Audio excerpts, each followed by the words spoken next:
दस्ते अदब जोड़ के अर्ज कर रहा हूं, अगर आज अनीस होते तो मैं दाद देता उन्हें और कहता कि आए आए आप ये जो बेवा के लिए रांड का लफ्ज इस्तेमाल कर रहे हैं ना, ये बदल दीजिए, आप बेवा कहा कीजिए, रांड क्यों कहते हैं? और वो मान लेते दुआ देने के साथ। ये जो आज खुद साख्ता अनीसिये हैं, इनकी समझ में नहीं आएगी ये बात। अनीस अनीस थे, अनीस आसमान सुखन थे, अनीस आसमान सुखन थे। अनीस के बाद अशार ऐसे हैं जो बहुत से अनीस परस्त, खुद साख्ता अनीस परस्त, उसकी सही तशरीह नहीं कर सकते। और इस फ़कीर ने इलाहाबाद में, लखनऊ में और न जाने कितने मकामात पर अनीस के एक शेर पर पूरी पूरी 1.5 2 घंटे की तकरीरें की हैं। आपने हमारी ज़बान से अनीस को सुना नहीं तो आपको अनीस समझ में नहीं आएंगे।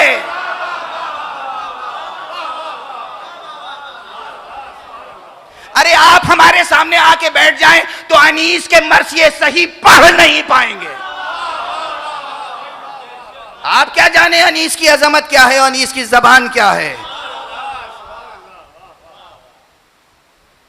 इल्मी गुफ्तगू का मेयार अलग होता है, कौम को जिंदा करने का जज्बा अलग होता है, कौम से भीख मांगने का जज्बा अलग होता है, कौम को बुलंद करने का जज्बा अलग होता है।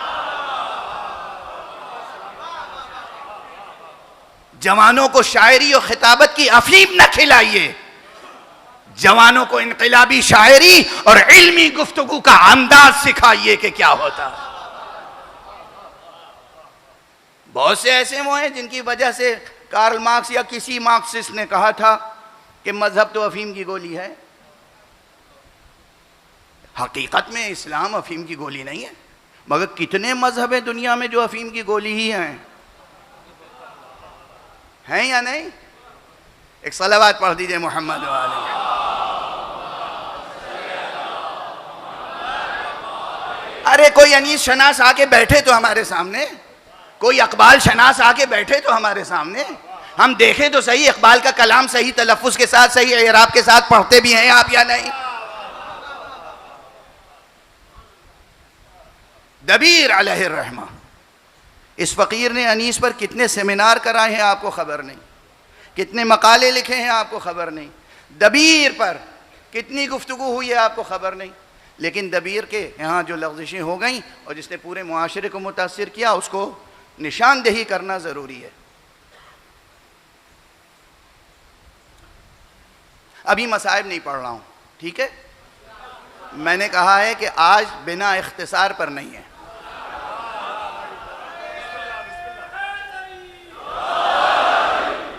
आज बिना इख्तिसार पे नहीं, दरमियान में पढ़ूंगा, फिर फ़ज़ाइल पढ़ूंगा, फिर मसाइब पे आऊँगा, ठीक है?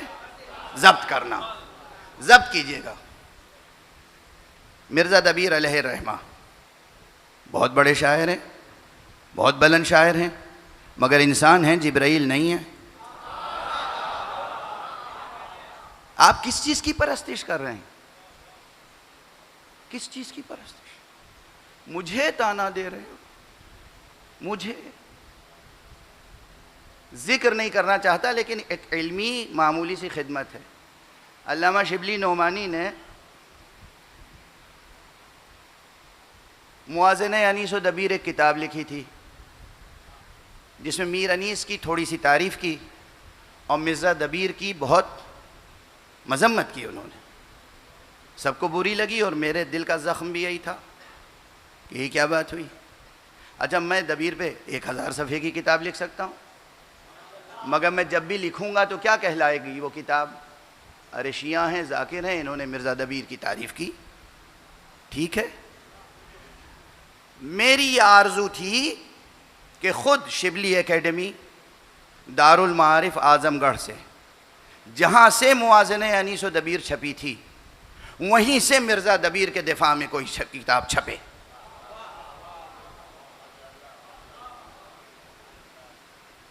उसके लिए मैंने गुजारिश की अपने मरहूम दोस्त, खुदा उनकी मग़फ़िरत फरमाए, मौलाना ज़ियाउद्दीन इस्लाही, अहले सुन्नत वल जमात आलिम, शिबली एकेडमी के डायरेक्टर, रिसाला अल मारिफ के मुदीर, स्कॉलर, आलिम, अपने मज़हब के बहुत बड़े आलिम, अदीब, साहिब कलम। मेरे उनके मरासिम थे।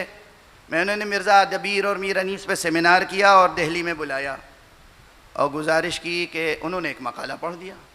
जब मकाला पढ़ दिया तो मैंने कहा क्या अच्छा होता कि ये एक मकाला ये फैल के एक किताब बन जाता।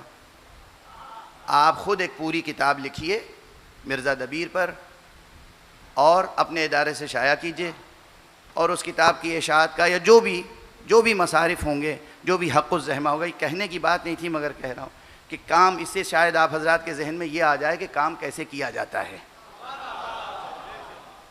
मैंने कहा कि हक़्क़ुत तसनीफ़, हदिया, नजराना, तबाअत का ख़र्च सब ये फ़कीर देने को तैयार है। और कुछ उनकी नज़र कर भी दिया। और वो मर्द खुदा अपनी ज़बान का पक्का, उस शख्स ने पूरी किताब लिखी और वो किताब आज उसी इदारे शिबली एकेडमी से छप के सामने आ चुकी है। किसके दिफा में? दबीर के दिफा में। पूरी किताब छप के आई, मौजूद है, उसका मुताला फरमाइए। और फरमा रहे हो अनीस पर कितने लोगों से मैंने लिखवाया है मजमून, दबीर पर कितने लोगों से मैंने लिखवाया है मजमून, और अनीस और दबीर पर न जाने कितने लोगों को मजमून लिख के दिया है कि तुम पढ़ो। मैंने मकाला लिख के दिया, स्टेज पे बैठ के एक साहब मकाला पेश कर रहे हैं और मैं नीचे से वाह वाह सुभान अल्लाह कर रहा हूँ।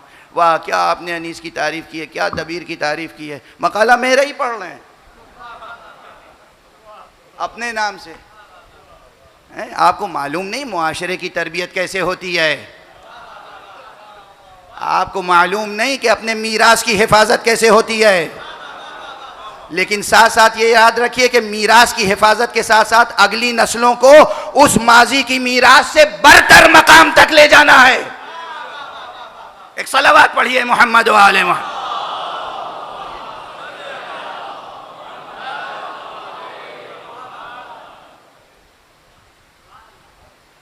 बस अब गुफ्तगू समेट दूं।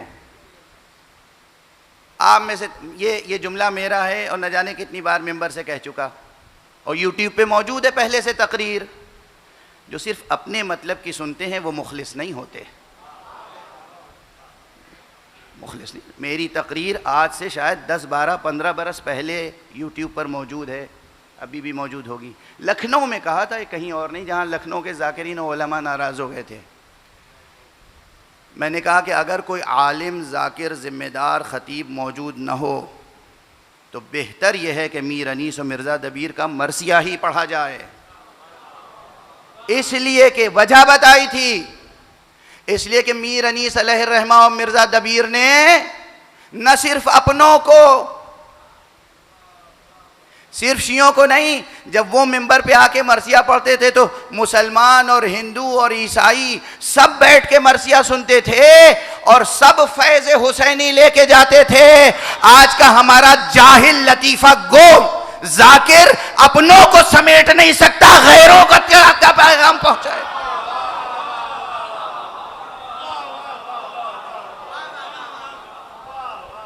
अपनों को जमा नहीं कर सकता तो दूसरों तक क्या अहले बैत का पैगाम पहुंचाएगा। इसलिए ज़रूरी है कि मरसिया पढ़ा जाए, अनीस का मरसिया पढ़ा जाए, दबीर का मरसिया पढ़ा जाए, तहतुल लफ्ज़ मरसिया पढ़ा जाए। तहतुल सोसखानों की तरबियत और तहतुल लफ्ज़ मरसिया खानों की तरबियत के इदारे कायम किए हैं मैंने। और कितने ऐसे हैं जिनको बाकायदा अपनी निगरानी में तहतुल लफ्ज़ मरसिया खानी की तरबियत दिलवाई है। लेकिन इसके ये मानी नहीं है कि कहीं अगर उन बुजुर्गों से चूक हो गई है तो हम कहीं से दोहराते रहो। अच्छाइयां दोहराई जाती हैं, गलतियां नहीं दोहराई जाती। अब सुन लीजिए एक मिसाल।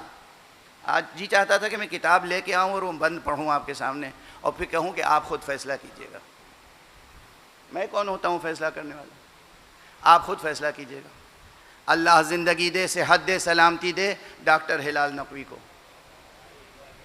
बहुत बेजिगरी के साथ मरसिए की खिदमत कर रहे हैं, तख्लीकी सतह पर भी और तहकीकी सतह पर भी बहुत काम किया उन्होंने। अल्लाह उन्हें 110 बरस की उम्र अता फरमाए। मिर्ज़ा दबीर अलैहिर्रहमा के मरसियों का एक इंतखाब भी छापा, बड़ी खिदमत है, मगर उसमें एक मरसिया ऐसा भी है जिसमें चंद बंद ऐसे हैं जो मेरे तबसरे के बग़ैर कोई भी आप में से कोई भी किसी खातून को बैठाल के सुना दो तो उसे भी एतराज़ होगा कि हाँ ये क्या कह दिया, क्या कह दिया। मैं बताता हूँ, ज़ब्त करना अजीज़ों। 10 मुहर्रम गुज़र चुकी, 11वीं की सुबह आ गई। अब 11वीं या 12वीं की एक रिवायत वो बयान कर रहे हैं, और वो ये बयान कर रहे हैं कि उस सहराए करबला में, उस मक्तल में एक कारवां आके रुका, और ये कारवां जब रुका तो उस कारवां में जो कारवां सालार ख़ातून थी गालिबन एक, वो उन्होंने देखा कि मक्तल है, खून की बू आ रही है, हौलनाक मंज़र है, पूरे मसाइब के बयान हैं यहाँ पे। लेकिन उसके बाद जब शाम हुई तो उनकी आँखों के सामने पर्दा गिर गया, एक पर्दा पड़ गया, और उसके बाद आसमान से सवारियाँ उतरीं, और आसमान से सवारी उतरी, उसमें बीबी ज़हरा थी और बीबियाँ थीं। अब बीबी ज़हरा का बैन इमाम हुसैन के लाशे को देख कर है। अच्छा, ये बैन कैसा होना चाहिए, ज़रा सुनना, हाथ जोड़ के अर्ज़ कर रहा हूँ, हाथ जोड़ के अर्ज़ कर रहा हूँ, पढ़ लेना फिर गुफ्तगू करना। कहते हैं, हाय हुसैन, तुम्हें मैं किस हाल में देख रही हूँ? मैंने तो ज़ैनब से ताकीद की थी कभी भाई का साथ न छोड़ना। हाय, ज़ैनब ने साथ न छोड़ा होता तो तुम्हारी यह हालत कैसे होती? मैं तो वापस जाके रसूल मुख्तार से अब ज़ैनब की शिकायत करूँगी। ये मुकालमा मैं मुख्तसर, बस अब इससे ज़्यादा ताकत नहीं है दोहराने की, जो उन्होंने 4-6 बंद लिखे हैं। आप में से कौन साहिब ज़ौक़, साहिब विला, साहिब इश्क़, साहिब ज़ौक़ शेरी कौन है जो इस जुमले को कबूल कर ले? बीबी फ़ातिमा की भी तौहीन है। बीबी फ़ातिमा 11 मुहर्रम तक बेखबर थी कि हुसैन पे क्या हुआ और कैसे हुआ और किसकी वजह से हुआ और किसके सबब से हुआ, और सारा इल्ज़ाम के आका हुसैन का लाशा पामाल हो गया। क्यों पामाल हुआ? इसलिए कि ज़ैनब ने साथ छोड़ दिया। ये जुमला तुम में से कोई बर्दाश्त कर सकता है? कोई बर्दाश्त कर सकता है? और गिला है, हाय ज़ैनब से मैंने कहा था कि मैं दूध नहीं बख्शूंगी। मैं जो कुछ शायरी होती है ना वो ज़माने की समाजियाती, तुम हुसैन का साथ ना छोड़ा, मगर हुसैन का साथ ज़ैनब ने भी छोड़ दिया, तब तो ये मंजिल आई, तब तो ये मुसीबत हुई। और यहीं तक नहीं, मैं वापस जाके रसूल से, अपने बाबा से ज़ैनब की शिकायत करूंगी। अरे यानी अस्तग़फ़िरुल्लाह सुम्मा अस्तग़फ़िरुल्लाह सुम्मा अस्तग़फ़िरुल्लाह सुम्मा अस्तग़फ़िरुल्लाह, क़यामत तक मैं दबीर अलैहिर्रहमा के लिए इस्तिग़फ़ार करता रहूँ। क्या इस मरसिए को भी हम इंडोर्स कर दें? है इजाज़त आप में से किसी की? है मरसिए में मौजूद? अब अगर मैं कहूँ कि गुज़िश्ता 200 बरस 250 बरस से हम ज़वाल की तरफ जा रहे हैं, इसलिए कि हमने अपने सरमाया अदबी का मुहासिबा नहीं किया, हमने अपना मुहासिबा नहीं किया। अगर हमें तरक्की करनी है, और करनी है तरक्की नहीं करोगे तो हलाक हो जाओगे। और जब लफ्ज़ तरक्की कह रहा हूँ तो सिर्फ दुनियावी नुक्ते नज़र से नहीं, किस शऊर, किस जज्बे, किस तहजीब और किन अखलाकी अक़दार के सहारे से इमाम ज़माना का इस्तिक़बाल करना चाहते हो?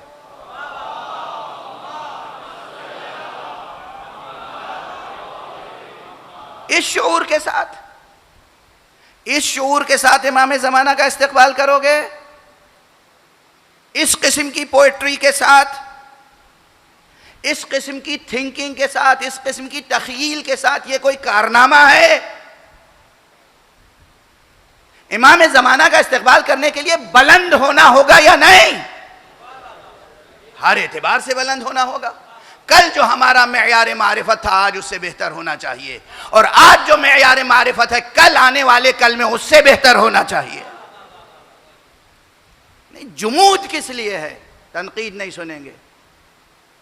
तनकीद की 2 किस्में होती हैं, एक होती है तनकीद तखरीबी, बिगाड़ने के लिए, एक होती है तनकीद तामीरी, माशरे की तामीर होती है, फ़न की तामीर होती है, समाज की तामीर होती है, नस्लों की तामीर होती है। जुमूद का दर्स दूं आपको, अब सुनिए मीर अनीस का एक मतला, सुनते रहे होंगे हमेशा, आज मुझसे सुन लीजिए। सोसखानी में भी पढ़ा जाता है ये सलाम, लेकिन लोग सर धुनते हैं और फ़ौरन गिरिया शुरू कर देते हैं। अब देखिए मिजाज क्या है, जैसे ही सोसखान मतला शुरू करता है गिरिया शुरू हो जाता है। हालांकि उस मतले में मसाइब नहीं है, मसाइब बाद में अशार हैं, बाद के अशार में मसाइब हैं। मतले में तो इमाम ज़माना अज्जलल्लाहु ताला फ़रजहु शरीफ की बात।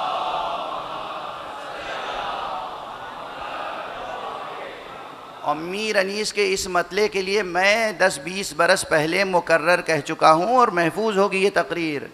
प्रोफेसर शमसुर रहमान फ़ारूक़ी मजलिस में मौजूद थे, प्रोफेसर गोपीचंद नारंग मजलिस में मौजूद थे। उस वक्त इन बुज़ुर्गों की मौजूदगी में अर्ज़ किया है कि पूरी उर्दू शायरी की फ़लसफ़ियाना शायरी एक तरफ और मीर अनीस का ये 2 मिसरे उनके ये मतला एक तरफ। ये मतला सुन के जो आप रोते हैं ये फ़लसफ़ियाना और हकीमाना मजमून पर हामिल है। और इतना लतीफ़, इतना अजीम मतला कोई फ़लसफ़ियाना ढूंढे से मिलेगा? क्या है मतला? सबको याद होगा, सबको, आप सबको याद होगा, इतनी बार आपने सुना है। तसव्वुर में तस्वीर जान खींचते हैं, ये मुसीबत का बयान है। तसव्वुर में तस्वीरें जान खींचते हैं, शबीहे इमामे ज़मां खींचते हैं। सच्चा यकीन और ईमान होगा इमाम पर, तब न मतला अच्छा लगेगा। इमाम की मारिफत होगी, इमाम के बारे में सोचते रहोगे, तब ना इस मतले में नज़र आएगा कि इमाम के बारे में क्या कहा गया। इमाम की तरफ से गाफिल लोगों को इस मतले में क्या नज़र आएगा? इमाम ज़माना इमाम गायब हैं, ठीक है, बिल्कुल उसी तरह जैसे हमारे जिस्म में हमारी रूह गायब है। रूह का तो इनकार करते नहीं, इमाम ज़माना का इनकार कर देते हैं।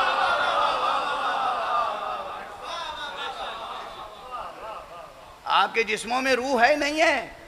ये बेरूह मजमा बोल रहा है क्या? हर एक के जिस्म में रूह है, जाहिर है कि गायब।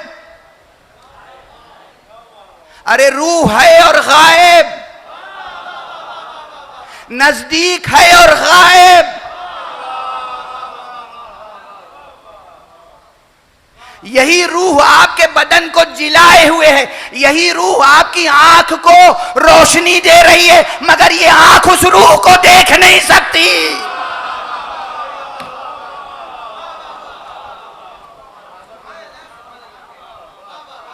तुम्हारी इन आंखों में रोशनी किस वजह से है?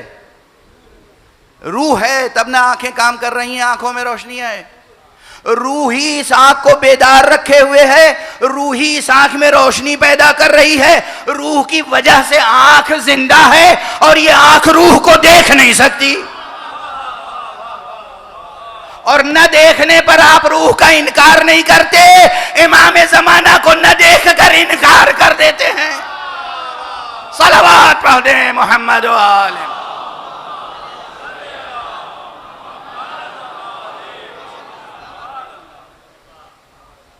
एक और बुलंद सलावत पढ़ें।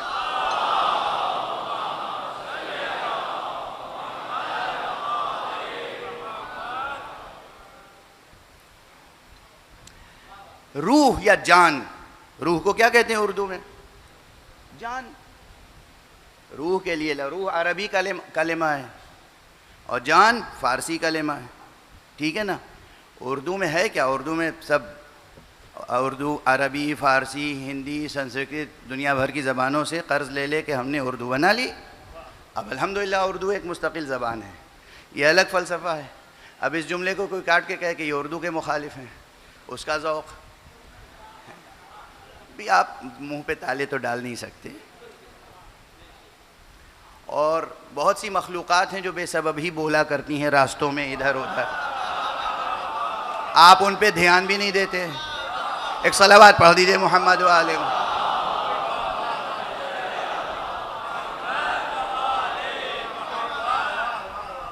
बहुत सी मखलूक़ात हैं, बहुत सी मखलूक़ात रास्तों में इधर उधर आवाज़ें आती रहती हैं, उड़ने वाली भी बाज़ मखलूक़ात बोलती रहती हैं, मगर आपके कान पर गरां गुजरती है बात, आप उनसे न जवाब देते हैं न सवाल करते हैं।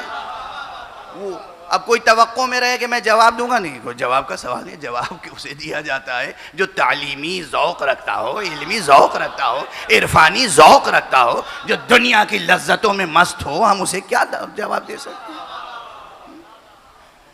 तो जान लफ्ज़ है फ़ारसी का कलेमा, अरबी का कलेमा है रूह। दोनों के लिए एक लफ्ज़ और है फ़ारसी में रमा, रमान, रमान भी रूह को कहते हैं। इसीलिए असातिज़ा के दरमियान ये बहस थी कि रूह रवां ये तरकीब दुरुस्त भी है या नहीं, रूह रवां कहा जाए या रूह रवां, बीच में वाव आत्फ लाया जाए, और दो मुतरादिफात, ये सब बहसें हैं किताबों में। चूँकि रवां के मानी भी रूह के हैं और रूह के मानी तो रूह के हैं, तो अब रूह रवां कहें या रूह रवा कहें हैं। और रवां किस माना में यहाँ लें, वो रवाना होने के माना में या रूह के माना में, ये सब बहसें हैं। ठीक है, समझ में आई बात? अच्छा, तो जान, अच्छा ये रूह हो या जान हो या रवान हो, इसकी तस्वीर कोई खींच सकता है?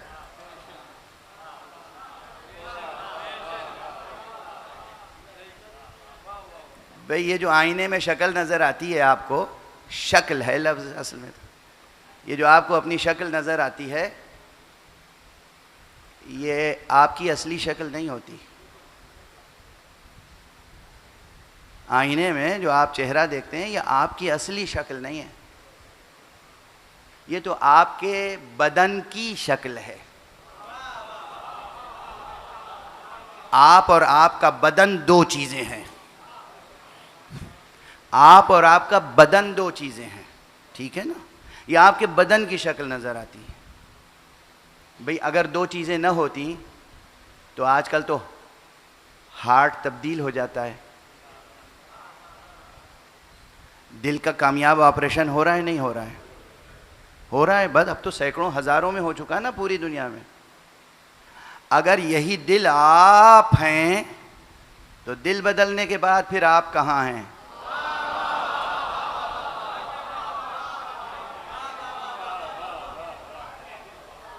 ये क़ल्ब सनूबरी, ये जिस्म में खून फैलाने के लिए जो एक पंप लगा दिया है, इसको आप क़ल्ब समझते हैं, ये आप हैं, ये आप हैं, ये तो बदल गया।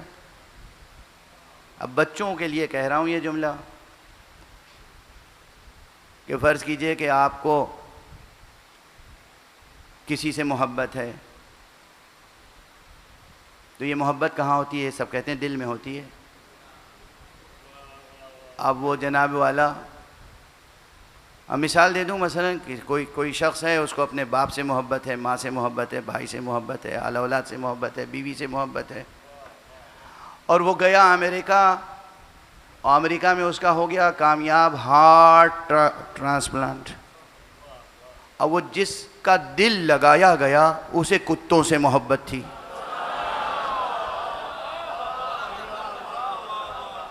अब ये घर वापस आएगा तो क्या क़यामत होगी? कुत्तों से मोहब्बत तो बहुत आम है, वहाँ लोग अपनी अपनी प्रॉपर्टीज़ कुत्तों के नाम वसीयत में लिख जाते हैं, ट्रस्ट कायम हो जाते हैं, लोग अपनी बड़ी बड़ी जायदादें कुत्तों के लिए वक्फ कर देते हैं। तो अगर यहाँ से कराची से कोई मोमिन गया और वहाँ उसका दिल बदला गया तो क्या होगा हश्र? समझ में आ गई ना मिसाल? इसके मानी ये दिल जो है ये आप नहीं आए, अब पहचानो अपने आप को। इसीलिए अल्लाह मौला कायनात अली इब्न अबी तालिब अलैहिस्सलातु वस्सलाम ने फरमाया है, मन आरफ नफ्सहु फ़क़द आरफ रब्बह, जिसने अपने आप को पहचान लिया समझो उसने अपने परवरदिगार को पहचान। तो ये आपको पहचानने के लिए शीशे के आईने में चेहरा देखोगे या डॉक्टर से जाके पूछोगे कि हमारा अंदर क्या कुछ है बताइए ज़रा, ताकि हमें मारिफत हो जाए कि हम कौन हैं। दिल के बारे में बताइए, हमारा दिल कितना बड़ा है, फेफड़े बताइए कैसे हैं, दिमाग कैसा है, डॉक्टर बताएगा। ये आपका बदन है जिसकी तस्वीर खींचते हैं आप, ठीक है। रूह की तस्वीर खींची नहीं जा सकती। अनीस आपको मादी अलायक से मुजर्रद बना के उस मंजिल तक ले जाना चाहता है जहां आप तसव्वुर में जां की तस्वीर कशी कर सकें। तसव्वुर में तस्वीरें जां खींचते हैं, ये रूह की तस्वीर कर बनाना चाहते हैं अनीस। क्यों? इसलिए कि उस इमाम का तसव्वुर आ गया है जो है मगर इन आंखों से नजर नहीं आता।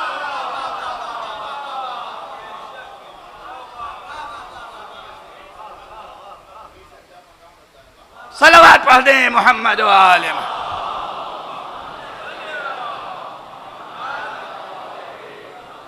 पहले भी कहा था, आज भी कह रहा हूं, सिर्फ अनीस के इन 2 मिसरों की शरह में कम से कम 200 सफ़े की किताब लिखी जा सकती है, कम से कम। ये भी अनीस है, ये भी अनीस है। दाद देता हूं तो अनीस को दाद देता हूं, तनकीद भी करता हूं तो अनीस पे करता हूं। कोई दूसरा इस लायक नजर नहीं आता जिसको ये तनकीद करूं। अनीस अनीस है। इस फकीर ने कहा है अनीस की ज़मीन में। वो एक मरतबा मीर अनीस अलैहिर्रहमा ने एक सलाम कहा।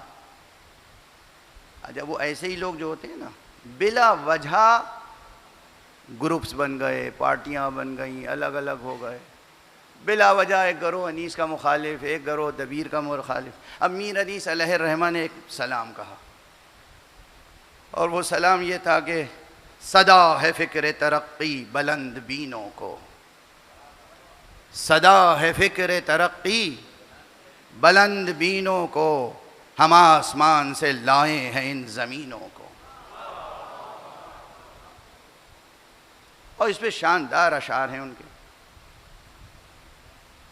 इस पर किसी मिर्ज़ा दबीर अलैहिर्रहमा के शागिर्दों में से किसी ने एक सलाम कह दिया। जब किसी की ज़मीन अच्छी लगती है तब ना सलाम कहता है आदमी, तो ये एक तरह से खराज अक़ीदत है। इसे बुरा भी नहीं मानना चाहिए, खुश होना चाहिए कि भाई हमारी ज़मीन में किसी ने शेर कहा। मीर अनीस अलैहिर्रहमा के आसपास के लोग बुरा मान गए और उन्होंने तनकीद शुरू की। ये पूरा मारिका हुआ अनीसियों और दबीरियों के दरमियान, यहाँ तक के मीर अनीस अलैहिर्रहमा के भाई ने भी एक सलाम कहा और कहा कि भला तरद्दुद बेजा से उनमें क्या हासिल, उठा चुके हैं ज़मींदार जिन ज़मीनों को। यानी एक ज़मींदार ज़मीन उठा चुका, अब उस ज़मीन में कोई दूसरा शेर ना कहे। अब ये एक सेहतमंद फ़िक्र नहीं थी, ये सेहतमंद फ़िक्र नहीं थी तो हम कहेंगे नहीं थी। मीर मुनिस और मीर उन्स को बहुत दाद देंगे, हर चीज़ में तारीफ़ करेंगे, यहाँ कहेंगे साहब यह बात आपकी दुरुस्त नहीं थी। खैर, अब ये चलती रही बात। अरे अनीस पर तालीमी अंदाज से तरक्की की खातिर गुफ्तगू करना मेरे लिए जवाज़ आप फराहम नहीं करते। जोश मलिहाबादी ने रकीक किस्म का हमला किया मीर अनीस पर, जोश मलिहाबादी ने, और उनका ये मतला मौजूद है उनके कुल्लियात में। वो कहते हैं कि गोया अनीस का नऊज़ु बिल्लाह मजाक उड़ाया, तमस्खुर किया कि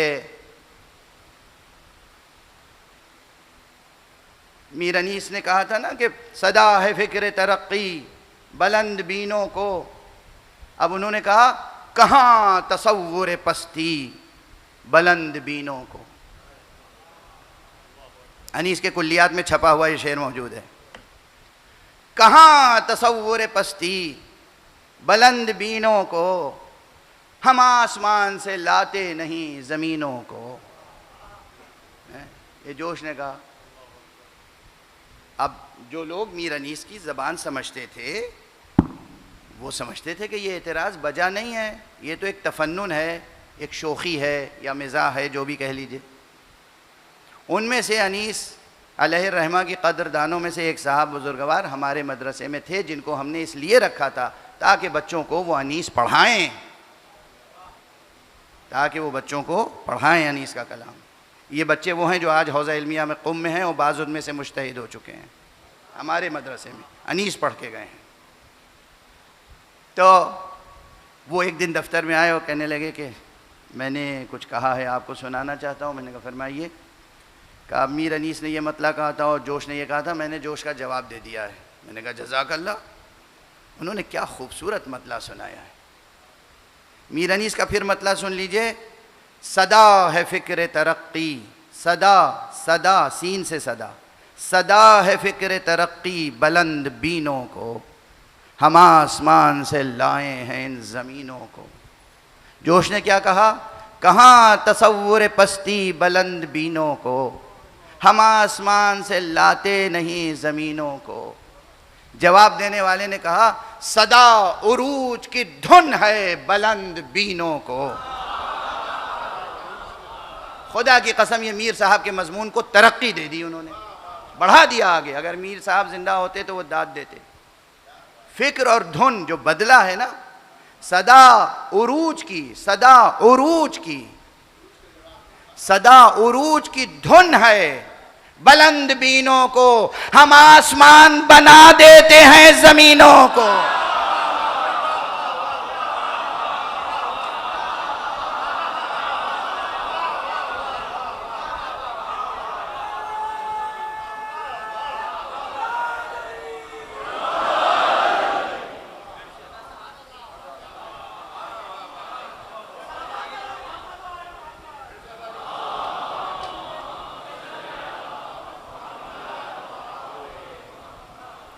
सदा उरूज की धुन है, सदा उरूज की धुन है बुलंद बीनों को, हम आसमान बना देते हैं ज़मीनों को।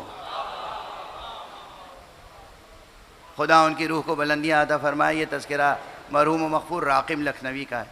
मैं शुआरा का क़दरदान हूँ। ये जो मजलिस पढ़ रहा हूँ एक शायर के इसाले सवाब की मजलिस पढ़ रहा हूँ,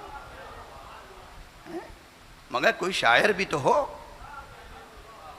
मैं कहीं कह चुका हूँ कि उर्दू ज़बान में तो वो अल्फाज ही नहीं मिलते जहाँ शायरों के मरातिब मुक़र्रर किए जाएँ।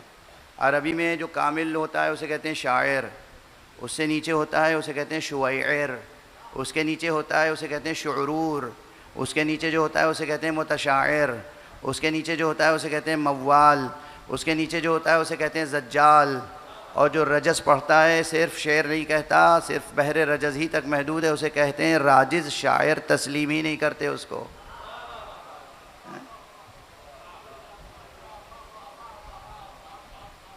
जवानों, बच्चों, शायर बनो, मगर उस मंजिल पे बनो कि जहां देबिल और फरजदक भी तुम्हें रश्क से देखें। सलावत पढ़ें मोहम्मद व आले मोहम्मद।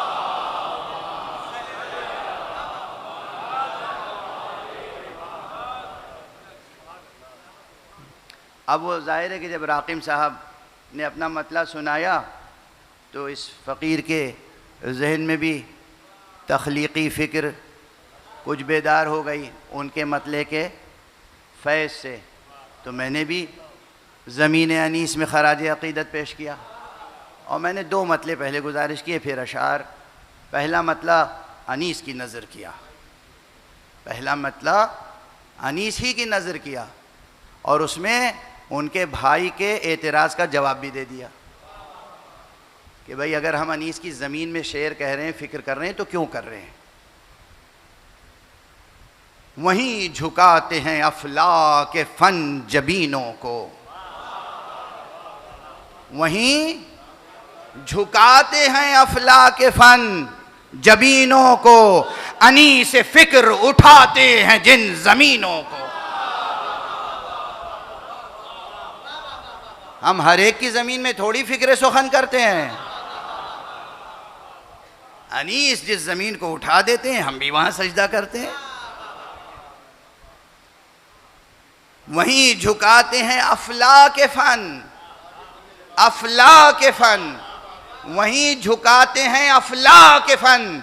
जबीनों को याद शेर नहीं कहा है, छपा हुआ है 10 साल पुराना, 20 साल पुराना, बल्कि शायद ये सलाम मेरा कोई 30 साल पुराना है, 30 साल पुराना।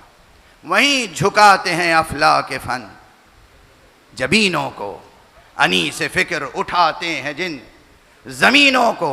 और उसके बाद ये अनीस की नज़र था, अब मौलाए अनीस की नज़र है। ज़मीं पर भेज के हक ने फलक नशीनों को,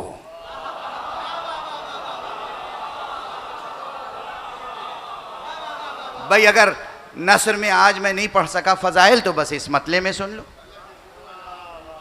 ज़मीं पर भेज के हक ने फलक नशीनों को, फलक की राह दिखाई ज़मीं गुज़ीनों को।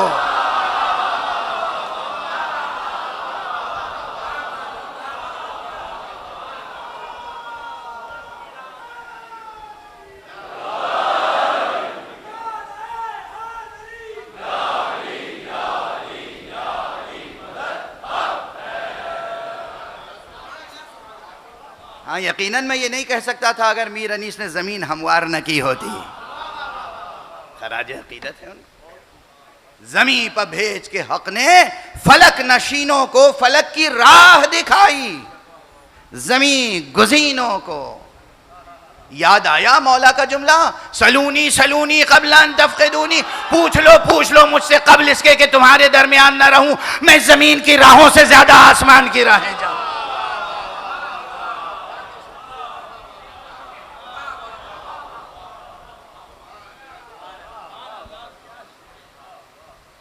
ज़मीं पर भेज के हक ने फलक नशीनों को, खुदा की कसम ये फलक नशी थे।